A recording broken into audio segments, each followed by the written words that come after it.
My boss rudely said to me, "You are a burden to the company, we don't need people like you here." She didn't know that I own 90% of the company's shares. I responded with a calm smile, "All right, fire me." The next day, during the shareholders meeting, the shock was evident on her face when she discovered the truth, as she watched me turn the tables on her. "People like you aren't needed here, just disappear," my boss told me. Mary always had something nasty to say whenever Rec crossed paths. I finally reached my breaking point. I forced a smile and said, "Useless people should be fired, right?" "Yeah, finally you get it," he replied. Mary seemed to sense something was off but took my reaction as acceptance. Her demeanor quickly shifted back to arrogance as she flashed a nasty grin. Little did she know, at the shareholder meeting the next day, Mary would end up kneeling before me. "My name is James Smith. I'm a 41-year-old salaried employee. I grew up comfortably, but everything changed when my father passed away from a stroke just before I graduated high school. Losing the breadwinner left my mother and me in a tough spot. My mother had no work experience, and I was preparing for college entrance exams. I also had a younger brother who was much smarter and had our father's high hopes pinned on him. I believed he would benefit more from college, so I decided to forego further education and start working. I took a part-time job nearby, and after a few years became a full-time employee. The company I work for isn't as well-known or well-paid as some big corporations, but it has a warm, friendly atmosphere. Even though I only had a high school diploma, I was warmly welcomed. Many people shared their work knowledge and personal advice, thanks largely to President John Williams. President Williams had also given up on college due to family circumstances and started the company with a friend. Several employees like me had only high school or even middle school diplomas. President Williams always looked out for us, inviting us to meals and giving generous bonuses. His caring nature earned him the respect of every employee. However, that atmosphere was disrupted by Mary Johnson, recruited as a department head for her exceptional talent. Mary came from a wealthy family and had attended elite schools. She flaunted her expensive accessories and often bragged about her possessions to us. Mary had a terrible work attitude. She looked down on employees without prestigious degrees, treating those with only high school or middle school diplomas as servants. Her comments made it clear she considered us lower in society. Unsurprisingly, she was avoided by everyone. Mary particularly disliked me and made snide remarks whenever we met. "So, you only have a high school diploma? I don't need useless grads like you on my team." Hearing this all the time left me exhausted. One day, I asked her why she spoke so poorly of me. Her response was shocking. "Poor people with only a high school diploma are unpleasant to look at. I don't want you in my sight." It seems she genuinely felt that way, as she never gave me meaningful work and only assigned pointless tasks. Just yesterday, she handed me a broom and a rag, telling me to clean a storage room full of junk. "This room might be used someday. If you clean it now, it will be nice and tidy later. Even a useless high school grad like you can handle this," she insisted. I tried to explain that I was too busy, but Mary wouldn't hear it. "Maybe someone else who's free can do it, or we can handle it during year-end cleaning," I suggested, bowing my head.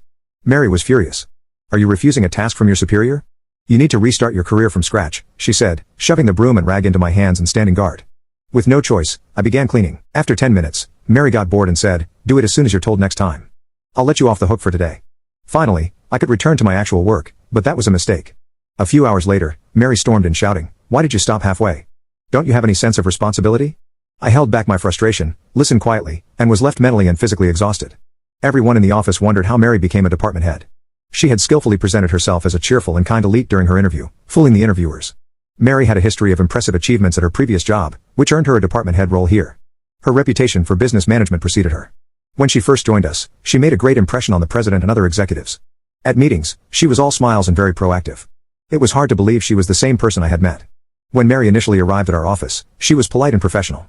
She introduced herself as Johnson, the new department head, and expressed eagerness to work with us. We had high hopes for her, but as time passed, her true colors began to show. She started acting like a tyrant. Mary had a habit of flattering the higher-ups while treating her subordinates poorly. Her behavior made other employees unhappy, and some even wished for a new department head.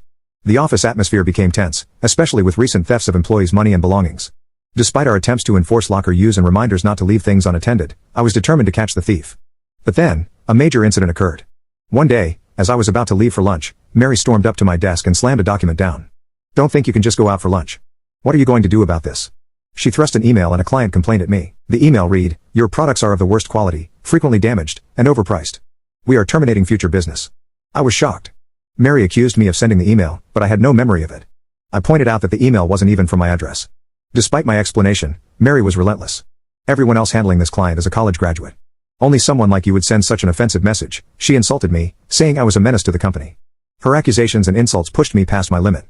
Instead of backing down, I decided to use all my power to teach Mary a lesson. I put on a forced smile and said, "Useless people should be fired, right?" Mary seemed to sense something was off but assumed I had accepted her opinion.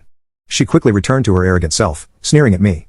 From then on, Mary made snide comments like, "It's refreshing not to have a nuisance around," or "I'm glad to be free from babysitting an incompetent employee." Her cluelessness only made me want to laugh. The next day was the company's shareholder meeting. When I arrived at the venue, Mary saw me and confronted me angrily. "Why is a lowly employee like you here? This meeting is for insiders only." I calmly explained I was instructed to attend. Mary, ignoring me, started pushing me out. "Get out before you bother the president."